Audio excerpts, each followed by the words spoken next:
ओम नमो भगवते वासुदेवाय। ओम नमो भगवते वासुदेवाय। ओम नमो भगवते वासुदेवाय। नारायणं नमस्कृत्य नरं चैव नरोत्तमं देवीं सरस्वतीं व्यासं ततो जयमुदीरये। नष्टप्रायेषु भद्रेषु नित्यं भागवतसेवया भगवती उत्तमश्लोके भक्तिर्भवति नैष्ठिकी। नमो विष्णुपादाय कृष्णपृष्ठाय भूतले श्रीमते भक्तिवेदांत स्वामिन्निति नामिने। नमस्ते सारस्वती देवी गौरवाणी प्रचारिणे निर्विशेष शून्यवादी पाश्चात्य देश तारिणे। श्रीमद् भागवतम स्कंद एक अध्याय 9। भगवान कृष्ण की उपस्थिति में भीष्म देव का देह त्याग। श्लोक संख्या 7। पर्वतो नारदो धौम्यो भगवान् बादरायण बृहद्दस्यु बृहद्दस्यु भरद्वाज स शिष्यो रेणुकासुतः वसिष्ठ इंद्र प्रमदस् वसिष्ठ इंद्र प्रमदस्त्रित ग्रत्स ग्रत्समदो असीत कक्षिवान् गौतमो अत्रीस् च कौशिको अत्सुदर्शन। पर्वत मुनि नारद, धौम्य, ईश्वर के अवतार व्यास, बृहदश्व, भरद्वाज, परशुराम तथा उनके शिष्य वशिष्ठ, इंद्रप्रमद, ऋत, गृत्समद, असित, कक्षीवान, गौतम, अत्रि, कौशिक तथा सुदर्शन जैसे सारे ऋषि वहां उपस्थित थे। तात्पर्य, तो इसका तात्पर्य जो है 4-5 पेज का है, क्योंकि जितने भी ऋषियों का नाम यहाँ पे आया है सबका थोड़ा थोड़ा डिटेल दिया है प्रभुपाद जी। हम इसको एक एक ऋषि के बारे में तो तात्पर्य में दिया, उसको पढ़ेंगे, उसको फिर समझने का प्रयास करेंगे। जितना होगा उतना आज कर लेंगे, बाकी कल। इस श्लोक से पहले वाला श्लोक जो बहुत ही महत्वपूर्ण श्लोक था, उसमें हमने देखा कि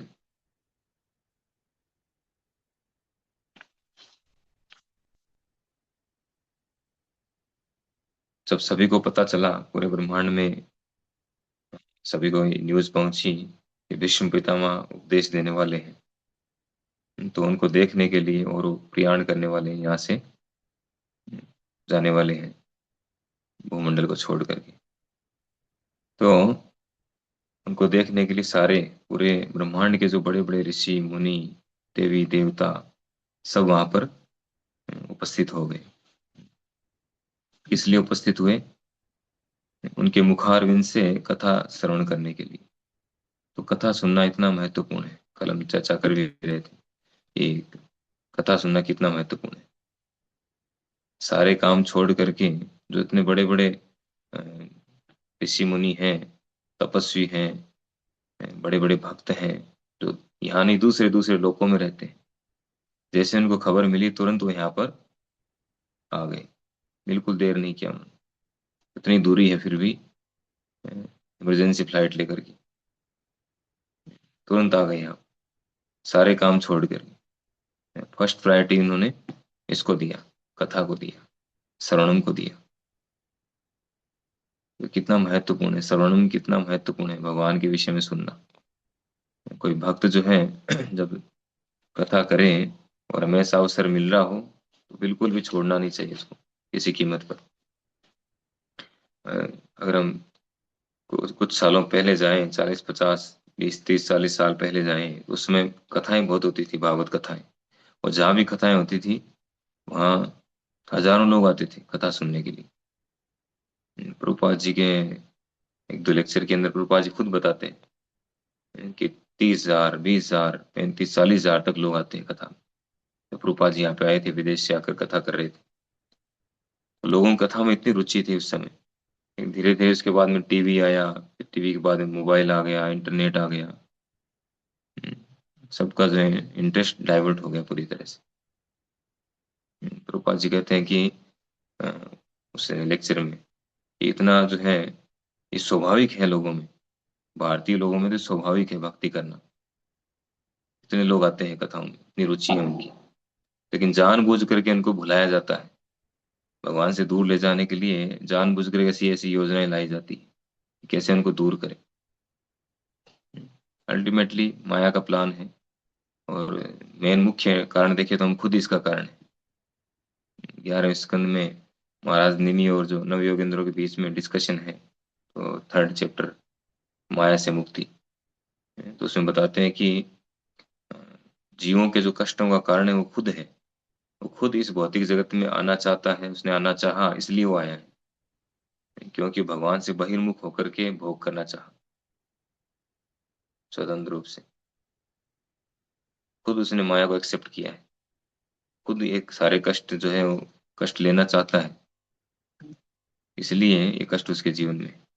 अगर वो चाहे तो सुखी हो सकता है परमानेंट, उसके हाथ में, ये चाहता नहीं। तो मेन समस्या जो हमारी खुद की है, तो हम सुनना नहीं चाहते हैं भगवान के विषय में। वो सुनेंगे नहीं तो जानेंगे नहीं, और जानेंगे नहीं तो फिर परमानेंट सॉल्यूशन नहीं। तो इन ऋषि मुनियों का हम देखते हैं कि कितना इंटरेस्ट था। जैसे इनको पता चला, तुरंत सारे काम स्टॉप करके सीधे आ गए यहाँ पर पृथ्वीलोक पर, इतनी दूरी होते हुए। और यहाँ हम इतने पास पास में हैं तो भी हम नहीं जाते, 10 20 30 किलोमीटर की दूरी पर है मात्र, तो भी हम कथा को प्रायोरिटी नहीं देते। कितनी बड़ी विडंबना है। कैसे हम प्रगति करेंगे आध्यात्मिक जीवन में।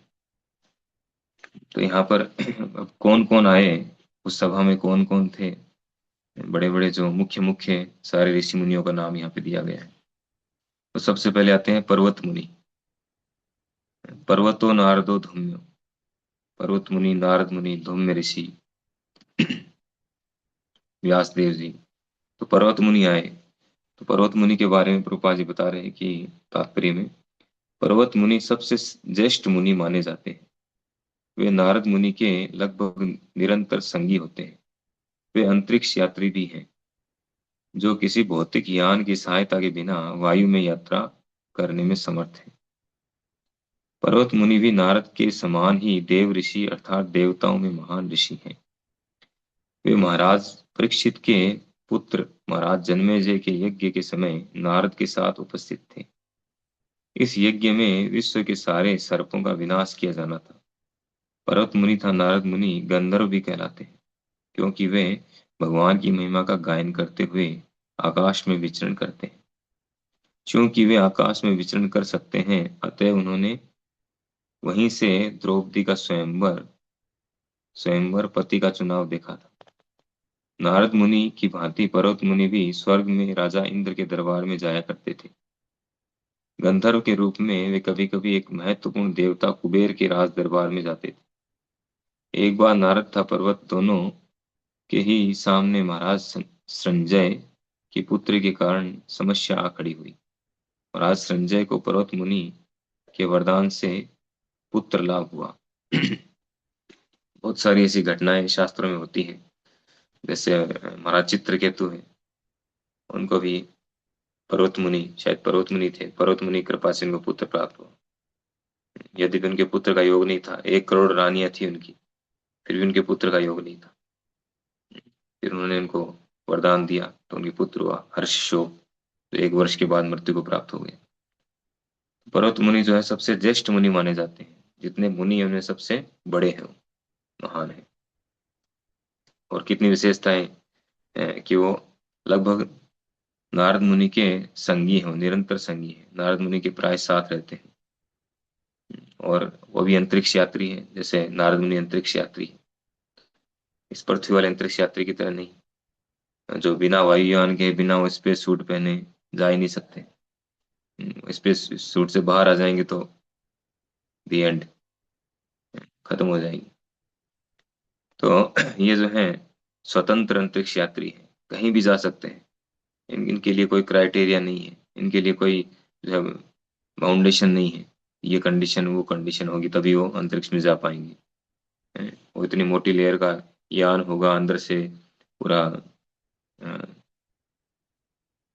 सारी सुविधाएं होंगी, ऑक्सीजन की व्यवस्था होगी, तब वो जा पाएंगे। ऐसा कुछ नहीं है, कोई कंडीशन नहीं उनके लिए। वो कहीं भी जा सकते हैं कि उनका शरीर जो हमारे जैसा नहीं है, पृथ्वी जल अग्नि वायु आकाश से बना नहीं, केवल अग्नि वायु आकाश, या उससे भी ऊपर केवल वायु आकाश का हो सकता है। तो क्योंकि ये मुनि लोग जो हैं, जो भी मुनि हैं, ये देवताओं से भी ऊपर रहते हैं, स्वर्ग लोकों से भी ऊपर के जो लोग हैं, तपलोक, जनलोक, महरलोक, वहां पर रहते हैं। तो और ज्यादा एडवांस हैं।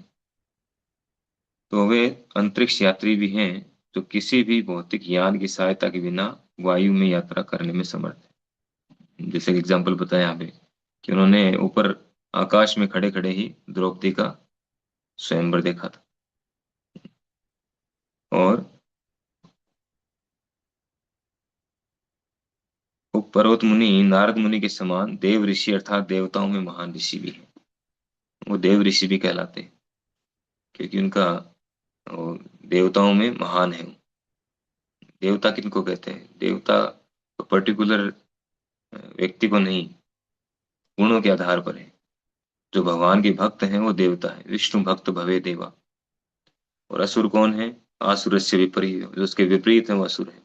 जो भगवान के भक्त नहीं है वो असुर है, और जो भगवान के भक्त है वो देवता है। तो जितना महान भक्त है, वो उसमें उतने ही देवीय गुण विद्यमान होते हैं। तो पर्वत मुनि नारद मुनि जी की तरह ही भगवान के शुद्ध भक्त हैं, इसलिए वो देवताओं में महान है। महान होता है व्यक्ति गुणों के कारण। वे महाराज परीक्षित के पुत्र, कुछ घटनाएं जैसे बता रहे हैं इसमें, उस समय ऊपर उपस्थित थे वो। जब जन्मेजय ने, जब तक्षक नाग ने परीक्षित महाराज को डस लिया अंत में, तो जन्मेजय ने फिर एक ऐसा यज्ञ किया, यज्ञ का आयोजन किया जिसमें सारे सर्पों को, अपने आप सर्प उसमें आके मरने लग गए, जलने लग गए यज्ञ में। इस तरह की आहुतियां दी गई उसमें।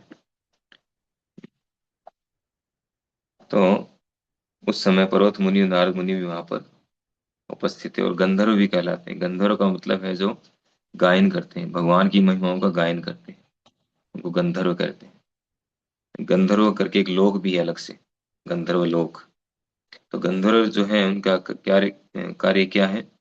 उनका कार्य है भगवान के विषय में, भगवान की महिमाओं का गायन करना अपने वाद्य यंत्रों के द्वारा। साथ में वाद्य यंत्रों को बजाने में एक्सपर्ट है, और नाचने में एक्सपर्ट है, गाने में एक्सपर्ट है। लेकिन करते क्या है, क्या गाते हैं? फिल्मी धुन नहीं गाते हैं, भगवान के विषय में गायन करते हैं। तो पर्वत मुनि है वो भी एक गंधर्व है। देवता लोग ऐसे गंधर्वों को इनवाइट करते हैं, जैसे यहाँ पर भक्त लोगों को इनवाइट करते हैं लोग अपने घरों में कि आइए हमारे यहाँ पे संकीर्तन करिए, भगवान की कथा करिए, है ना। भक्त लोगों को इनवाइट करते हैं। उसी तरह से जो गंधर्व है उनको देवता लोग इनवाइट करते हैं कि आकर के भगवान के बारे में कथा सुनाइए, भजन सुनाइए। तो वो लोग वहां पे जाते हैं। तो कभी जो है अ, पर्वत मुनि कहाँ जाते हैं? इंद्रदेव के दरबार में भी जाते हैं, और कुबेर के दरबार में भी जाते हैं भगवान की महिमाओं को गायन करने के लिए। साधारण गाने वाला जो भगवान को छोड़ करके और दूसरी चीजों के विषय में गाता है, दूसरे दूसरे लोगों के बारे में या फालतू की जो चीजें हैं उसके बारे में गायन करता है, उसकी कोई वैल्यू नहीं है। लेकिन जो भगवान के विषय में जो गायन करता है वो महान व्यक्ति है। तो ऐसे महान है पर्वत मुनि। तो इस तरह से जो है पर्वत मुनि के बारे में, आगे आ रहे हैं नारद मुनि के बारे में। तो नारद मुनि का पुराणों की कथाओं से अनिवार्य संबंध है। उनका वर्णन भागवतम में हुआ है। अपने पूर्वजों में से अपने पूर्व जन्म में वे एक दासी के पुत्र थे, लेकिन शुद्ध भक्तों की संगति से उनमें भक्ति जगी, और अगले जन्म में वे अद्वितीय सिद्ध सिद्ध पुरुष बने। महाभारत में उनके नाम का उल्लेख कई स्थानों पर हुआ है। वे प्रमुख देव ऋषि हैं। वे ब्रह्मा जी के पुत्र तथा शिष्य हैं, और उन्हीं से ब्रह्मा के आगे की शिष्य परंपरा चलती है। उन्होंने प्रहलाद महाराज, ध्रुव महाराज तथा अनेक विख्यात भक्तजनों को दीक्षित किया। यहाँ तक कि उन्होंने वैदिक ग्रंथों के प्रणेता व्यासदेव को भी दीक्षा दी। व्यासदेव से ही मध्वाचार्य को दीक्षा मिली और इस प्रकार मध्व संप्रदाय, इसमें गौड़ीय संप्रदाय भी सम्मिलित है, सारे ब्रह्मांड में फैल गया। श्री चैतन्य महाप्रभु का संबंध इसी मध्व संप्रदाय से था। अतः ब्रह्मा जी, नारद, व्यास से लेकर मध्व चैतन्य तथा षड गोस्वामी ये सारे एक ही शिष्य परंपरा से संबंधित थे। नारद जी ने अनादिकाल से अनेक राजाओं को दीक्षा दी। भागवत में हमें इन्हें भागवत में हम इन्हें प्रहलाद महाराज को माता के गर्भ में उपदेश देते पाते हैं। उन्होंने कृष्ण के पिता वसुदेव तथा महाराज युधिष्ठिर को भी उपदेश दिया।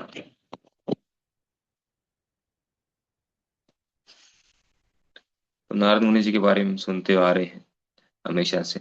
तो नारद मुनि जो हैं, उनका संबंध पौराणिक कथाओं से, बहुत सारे बहुत सारी घटनाओं से उनका संबंध, भागवत में उनका वर्णन आया है और बहुत सारे शास्त्रों में आया है। और अपने पूर्व जन्म की घटना खुद बताते हैं व्यासदेव जी से कि पूर्व जन्म में दासी पुत्र थे और दासी पुत्र से किस प्रकार से उन्होंने ये दिव्य स्थिति प्राप्त की। व्यासदेव जी को क्वेश्चन भी था। व्यासदेव जी को पूछने में बताते हैं कि उन्होंने भक्तों का संग किया, भक्तों का उच्छिष्ट ग्रहण किया, उनके आदेशों का पालन किया, तब जाकर के उन्हें स्थिति प्राप्त हुई है।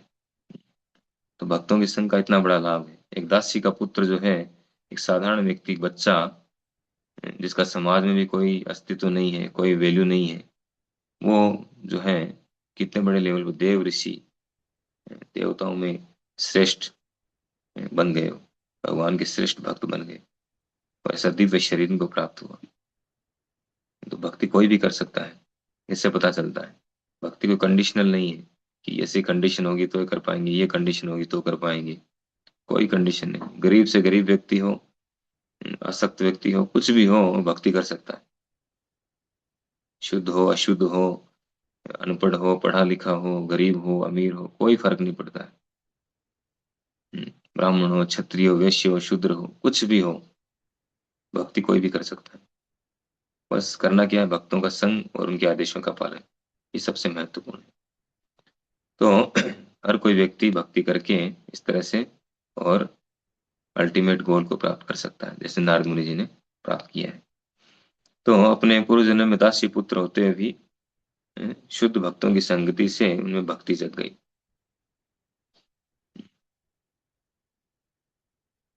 अद्वितीय सिद्ध पुरुष बने और महाभारत में उनके नाम का उल्लेख कई स्थानों पे हुआ है। महाभारत में युधिष्ठिर महाराज और नारद मुनि का संवाद है, जिसमें नारद मुनि जी उनको वर्णाश्रम के बारे में बताते हैं और प्रहलाद महाराज की पूरी कथा नारद मुनि बताते हैं युधिष्ठिर महाराज को। 7वां स्कंद जो है पूरा। तो बहुत जगह पर है। और ये ब्रह्मा जी के पुत्र का शिष्य हैं, ब्रह्मा जी के पुत्र हैं। फर्स्ट जो है, सबसे पहले ब्रह्मा जी चतुष्कुमार को प्रकट करते हैं, फिर शिव जी प्रकट होते हैं, फिर नारद जी प्रकट होते हैं। हम्म, तो ब्रह्मा जी के पुत्र हैं और शिष्य भी हैं उनके, उनसे शिक्षा लेकर के वो गुरु शिष्य परंपरा भी चल रही है, जो गुरुपाद जी ने यहाँ बताई है। अ, नारद मुनि ब्रह्मा जी से उन्होंने ज्ञान प्राप्त किया, शिक्षा प्राप्त की और उसके बाद में व्यास देव जी उनके शिष्य बने, फिर व्यास देव से मध्वाचार्य जी उनके शिष्य बने, फिर वो गुरु शिष्य परंपरा चल रही है। जो चैतन्य महाप्रभु उसी गुरु परंपरा में, माधवेंद्रपुरी पाद, ईश्वरपुरी पाद, उसके बाद में चैतन्य महाप्रभु। चैतन्य महाप्रभु जुड़ने से गौड़ीय, एक गौड़ देश से थे चैतन्य महाप्रभु, इसलिए उसका परंपरा का नाम एक और शब्द जुड़ गया उसमें, गौड़ीय, ब्रह्म मध्व गौड़ीय। पहले ब्रह्म मध्व संप्रदाय था, मध्व संप्रदाय, ब्रह्म मध्व संप्रदाय। उसके बाद में चैतन्य महाप्रभु उसमें आए तो ब्रह्म मध्व गौड़ीय संप्रदाय हो गया। तो वही संप्रदाय है जो नारद मुनि जी से, ब्रह्मा जी से चलते आ रहा है। तो नारद मुनि ऐसे महान भक्त हैं। उन्होंने प्रहलाद महाराज उनके शिष्य, ध्रुव महाराज उनके शिष्य, मृगारी और वाल्मीकि, व्यास देव जी, कितने कितने महान महान लोग ऐसे जो उनके शिष्य थे। व्यास देव जी तो स्वयं भगवान के अवतार हैं, फिर भी वो नारद मुनि के शिष्य हैं। इससे पता चलता है नारद मुनि जी की महानता के बारे में। इवन असुर लोग भी उनका सम्मान करते थे। वो जहां भी जाते थे, चाहे कंस के पास जाए, रावण के पास जाए, हिरण्यकशिपु के पास जाए, जिनके पास भी गए, सबने उनका सम्मान किया, सब उनको आदर देते थे।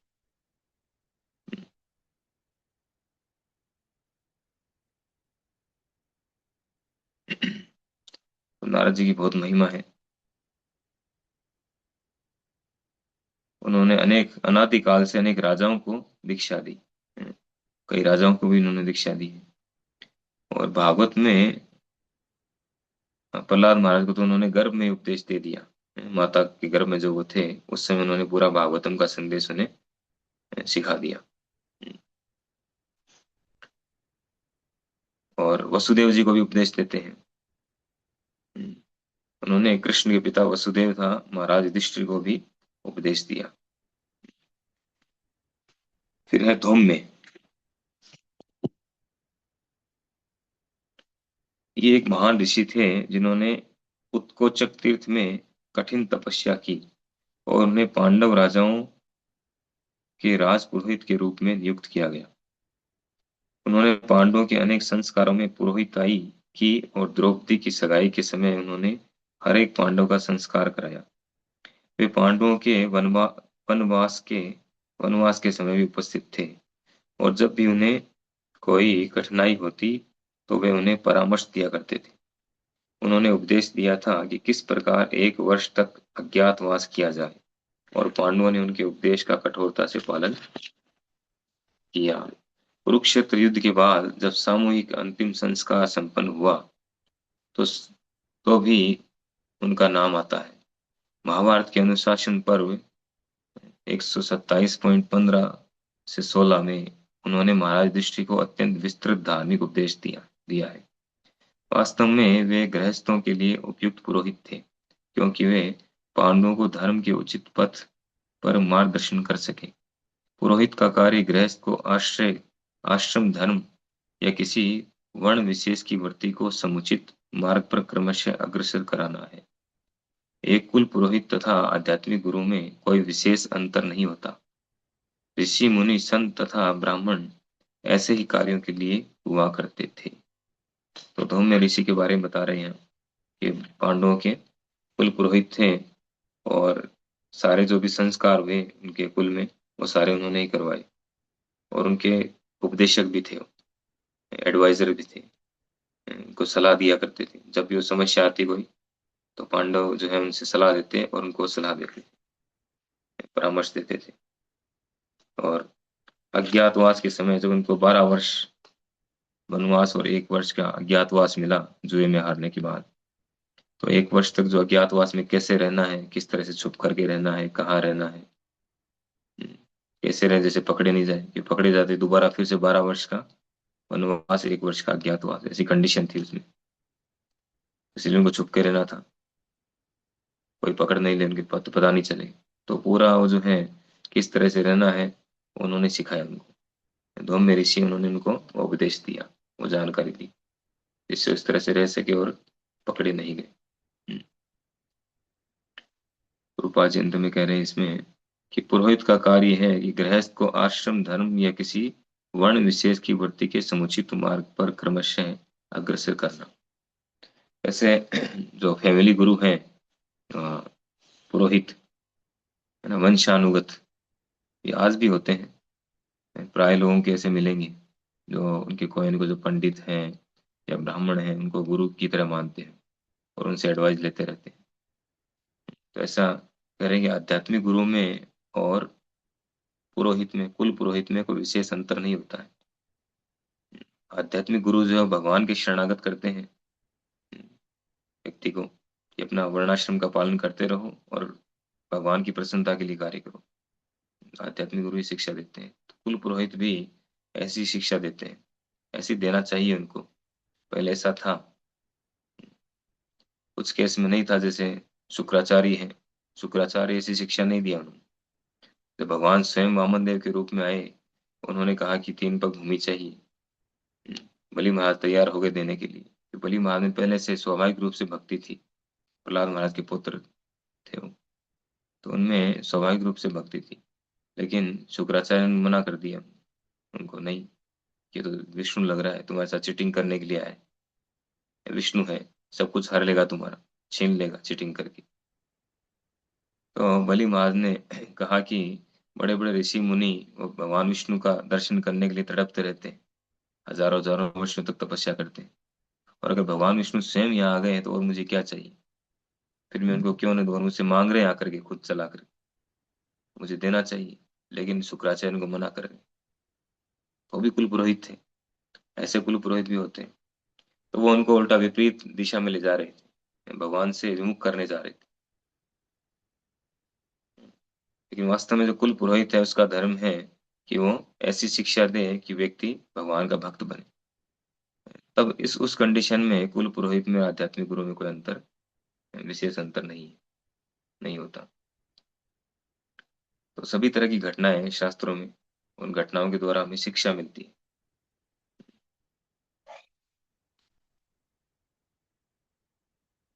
ऋषि मुनि संत तथा ब्राह्मण ऐसे ही कार्यों के लिए हुआ करते थे। तो ऋषि मुनि है, ब्राह्मण है, या गुरु है, संत पुरुष है, उनका कार्य क्या है? उनका कार्य है लोगों को गाइड करना, उनको सही सन्मार्ग पे लेकर के जाना, वो कैसे आध्यात्मिक जीवन में प्रगति करे, जिससे इस भौतिक जगत की सारी समस्याओं से छूटकर अंत में भगवत धाम जा सके। वो शिक्षा देना इन सबका कार्य है, ऋषि मुनियों का, ब्राह्मणों का, संतों का। तो कुल पुरोहित भी इसीलिए हुआ करते थे। तो जो धूम में थे वो वास्तव में ऐसे ही एक महान ऋषि थे। ऋषि का मतलब हम पहले ही पढ़ चुके हैं, कल वाला जो श्लोक था पहले वाला, उसमें ऋषि का मतलब प्रभुपाद जी ने बताया कि जिन्होंने आध्यात्मिक उपलब्धि द्वारा पूर्णता को प्राप्त कर लिया है। आध्यात्मिक उपलब्धि द्वारा जिन्होंने पूर्णता प्राप्त कर ली है वे ऋषि होते हैं। जो और वास्तविक जो ऋषि उनकी बात की जा रही, तथाकथित की नहीं की जा रही। तो धूम में ऐसे ही एक महान ऋषि थे, जो पांडवों के कुल पुरोहित भी थे। तो आज हम इतना ही करेंगे।